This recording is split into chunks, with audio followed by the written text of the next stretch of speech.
Dalam hadis ini menjelaskan panitia itu tidak ada daging berlebih. Hak dari panitia kurban itu berdasarkan akad dari peserta kurban. Maka dalam biaya peserta kurban itu kalau dapat langsung dibunyikan. Kalau ada untuk panitia pekerja namanya diakadkan dulu. Contoh, biaya kurban sebenarnya 2.400.000 untuk pembelian daging misalkan atau hewan kurban.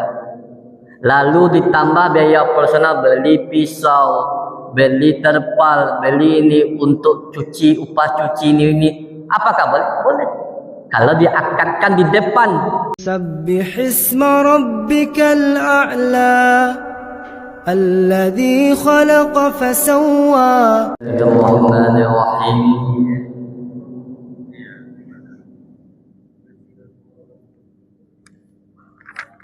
Assalamualaikum warahmatullahi wabarakatuh.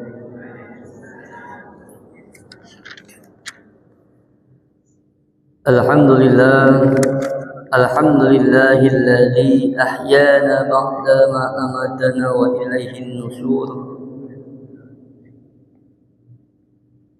Asyhadu an la ilaha illallah wahdahu la syarika lah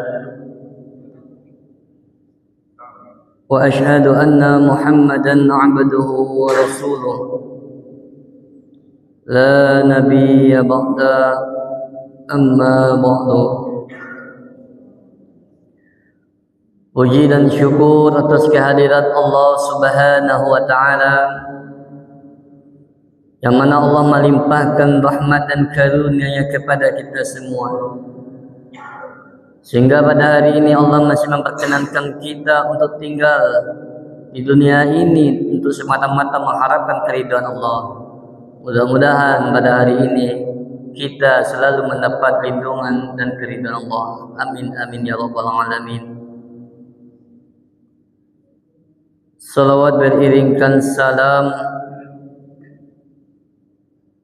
marilah kita selalu untuk berselawat kepada baginda kita, yakni Nabi besar kita Muhammad sallallahu alaihi wasallam, yang mana yang telah berjuang dengan para sahabatnya, dengan para keluarganya untuk mengeluarkan kita dari alam jahiliyah ke alam Islamiyah. Bapak-bapak, ibu-ibu, kaum muslimin, kaum muslimat yang dirahmati oleh Allah, kita mengetahui pada bulan ini kita sudah memulai memasuki nama bulan Zulhijjah, di mana pada bulan ini sebentar lagi kita akan menyambut sebuah peristiwa besar, hari raya kedua kita sesudah hari raya Aidil Fitri, yakninya hari raya Aidil Adha, atau sering kita sebut juga namanya hari raya kurban. Kalau mendengar cerita mungkin bapak-bapak dan ibu-ibu sudah paham atau sudah tahu pasti apa asal usul dari hari raya kurban ini. Tentu jika kita sudah mengetahui asal usulnya, jika juga kita tahu juga bahwasanya apa keutamaan-keutamaannya, apa manfaatnya, dan apa kaidah-kaidahnya. Tentu pada hari ini, setelah kita juga mengetahui kaidah dan manfaat-manfaatnya, tentu yang kita lakukan ketika hari raya Aidil Adha ini atau hari raya kurban ini, bagaimana kita menjaga kemurnian hari raya kurban tersebut. Setiap ibadah, setiap amalan ini yang harus kita perhatikan itu sebenarnya itu adalah kemurniannya tadi. Bukan hanya saja hari raya Aidil Adha sebenarnya. Setiap ibadah yang kita lakukan, kemurnian ini yang harus kita jaga. Kenapa? Jika ibadah yang kita lakukan dikotori dengan hal-hal yang dilarang oleh Allah, lalu kita merusak kemurnian ini, ibadah yang kita lakukan ini akan rusak sampai-sampai menghilangkan manfaat dari ibadah yang kita lakukan tersebut. Contohnya pada hari raya Idul Adha ini atau hari raya kurban ini, kebanyakan dari kita pada hari raya kurban tersebut dengan niat awal berkurban semata-mata mengharapkan ridho Allah. Ketika pada saat pelaksanaan, tanpa kita sadari, tanpa yang kita duga-duga, kita sudah merusak kemurnian hari raya kurban tersebut. Apa contohnya?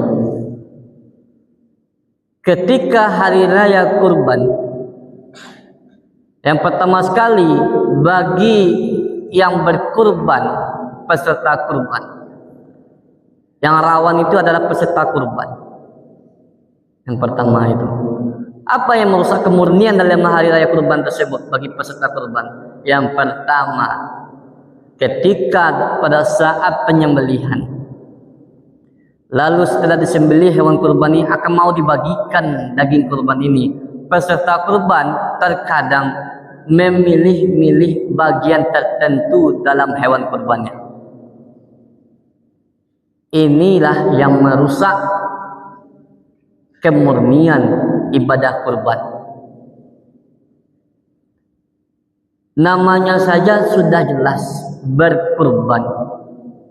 Ketika kita berkurban, berarti kita sudah menyerahkan sepenuhnya hewan kurban kita itu kepada panitia. Lalu kita serahkan juga ke panitia, kepada siapa dan bagian apa saja dibagikan oleh masyarakat yang menerima. Lalu apa keuntungan kita? Kalau hanya sama bentuknya, keuntungan kita sebagai peserta kurban jelas. Bukan manusia yang memberikan keuntungan, tapi langsung dari Allah. Jadi kalau kita sebagai peserta kurban, Bapak dan Ibu, janganlah meminta bagian-bagian tertentu. Kalau ujung-ujung yang meminta bagian tertentu, itu bukan peserta kurban. Itu samu membeli daging di pasar. Kalau beli daging di pasar, ya bisa minta pada daging saya banyakan, atau bagi minta kalangnya, bagi tulangnya. Tapi kalau lah peserta kurban, dapat apa yang diagih oleh panitia, tarimo. Jangan mau pe. Mentang-mentang peserta kurban, baku tulang saya banyak dapat. Baku kaki nak ada. Ini rawan ni kaki ini. Inilah yang merusak kemurnian dalam ibadah kurban bagi peserta kurban. Ini yang paling jelas sekali. Jadi kalau kita sudah berkurban, serahkan kepada panitia. Lalu, bukan hanya sebagai peserta saja yang rawan dalam merusak kemurnian ibadah kurban. Yang kedua itu adalah bagi panitia kurban. Ini juga rawan. Dalam suatu hadis mengatakan, riwayat Abu Daud, ketika kita menjadi panitia kurban, itu kita harus berjelas-jelas akadnya dulu. Apakah panitia kurban itu wajib menambahkan daging tambahan? Dalam hadis ini menjelaskan, panitia itu tidak ada daging berlebih. Hak dari panitia kurban itu berdasarkan akad dari peserta kurban. Maka dalam biaya peserta kurban itu kalau dapat langsung dibunyikan. Kalau ada untuk panitia pekerja namanya diakadkan dulu. Contoh, biaya kurban sebenarnya 2.400.000 untuk pembelian daging misalkan atau hewan kurban. Lalu ditambah biaya operasional, beli pisau, beli terpal, beli ini untuk cuci, upah cuci ini. Apakah boleh? Boleh. Kalau diakadkan di depan. Tetapi kalau diakadkan dalam keadaan berkurban, ini bahayanya. Nak rela peserta kurban doh, nah ini akan merusak kemurnian hewan kurban tersebut. Pentingnya akad ini, kita harus berjelas-jelas. Karena ini ibadah suci. Jika sudah rusak dalam kaidah dalam penyembelihan hewan kurban, ibadah ini juga bisa rusak juga. Kemurnian juga bisa rusak juga. Makanya terkadang menurut kita hal kecil, tapi ini juga merusak kemurnian ibadah kita. Tentu kita sebagai umat Islam, walaupun kalau awak sebagai peserta kurban ingin Allah, ingin diri kita terutama sekali, tarimu apa yang diagiah. Niatkan hewan kurban kita itu betul-betul untuk berkurban.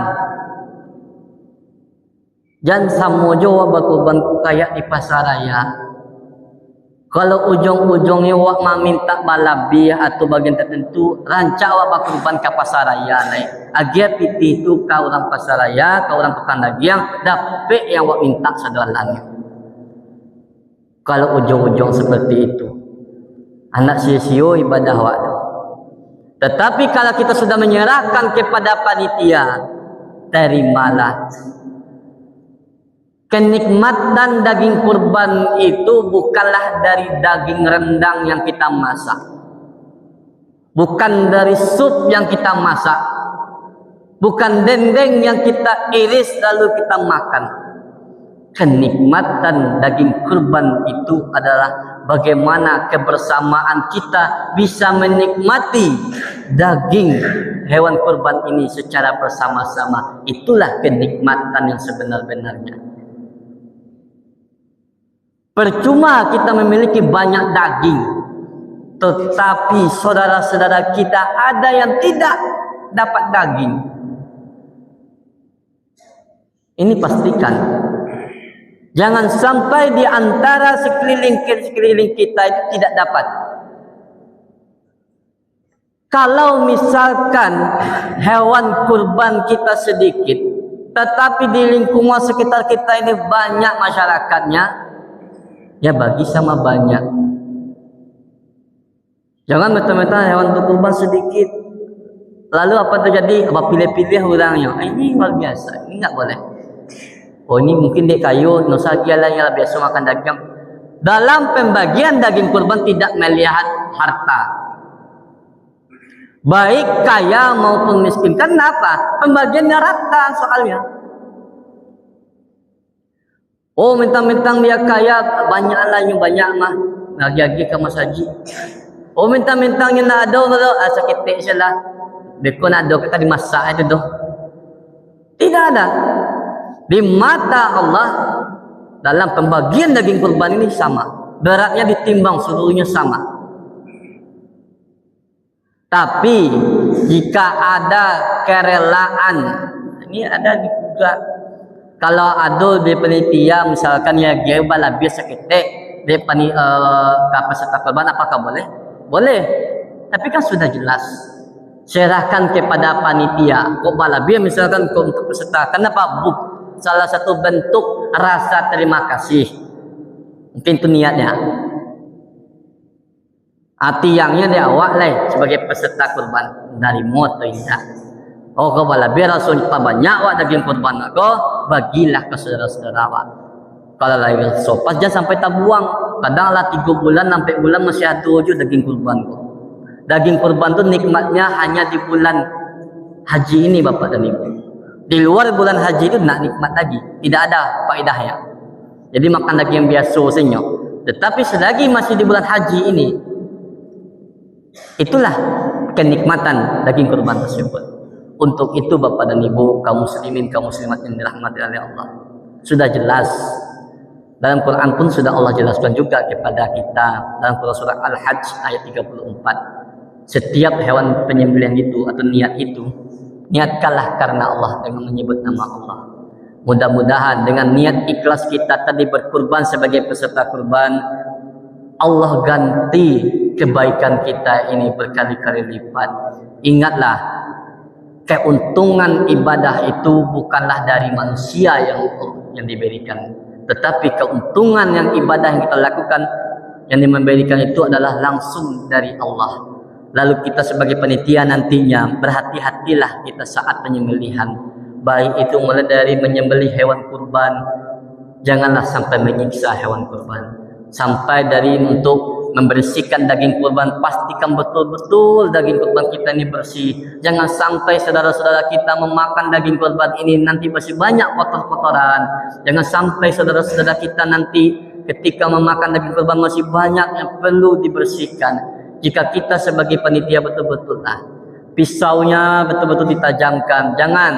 Apalagi ulama kita sudah menjelaskan, MUI mengatakan dalam penyembelihan hewan kurban membersihkan daging kurban itu dihindari dari namanya pisau kater Bapak dan Ibu. Itu tidak diperkenankan. Sudah jelas bahwa majelis ulama mengatakan. Kenapa bahaya? Kenapa bahaya menggunakan pisau kater tersebut? Karena banyak ketika dalam membersihkan daging itu, menyembelih tersebut, kadang ada serpihan pisau tersebut lengket ke daging, patah atau sedikit saja lalu termakan, nanti saudara-saudara kita itu bahaya. Lebih baik pisau itu betul-betul kuat yang tidak mudah patah, karena ini bahaya untuk kalian yang banyak. Itu mari kita sama-sama luruskan niat kita kembali lagi. Jika mudah-mudahan hari raya Idul Adha ini, hari raya kurban ini betul-betul murni, kita jaga kemurnian hari raya Idul Adha dan hari raya kurban kita ini, sehingga kita mendapatkan syafaat dan faedah kita bersama-sama. Wabillahi taufiq wal hidayah. Assalamualaikum warahmatullahi wabarakatuh.